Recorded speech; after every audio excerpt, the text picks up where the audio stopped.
Iran has said that they're going to cut the undersea cables that run through the Strait of Hormuz if the war restarts, and this could leave the entire Middle East without power. Well, a few moments ago, the Iranian army came out and issued an official warning to the Americans. And that warning said, quote, simultaneous damage to several major cables could occur. But you need to know why this is such a big deal. Between 17 and 30% of the entire global information runs through these undersea cables that run through the Strait of Hormuz. And if Iran uses these cables as a weapon of war, they can cut those cables and leave up to a third of the world without data and their information.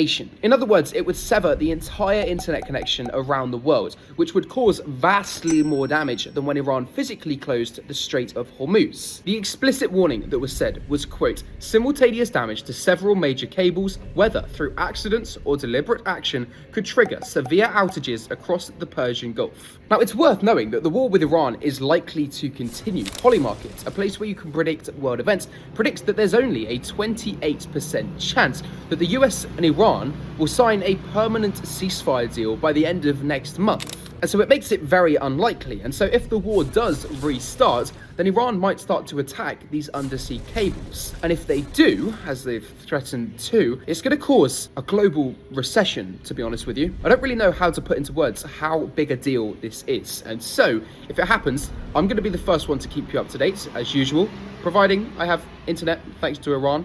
Either way, you can leave me a follow because I'm going to keep you up to date on everything that you need to know about.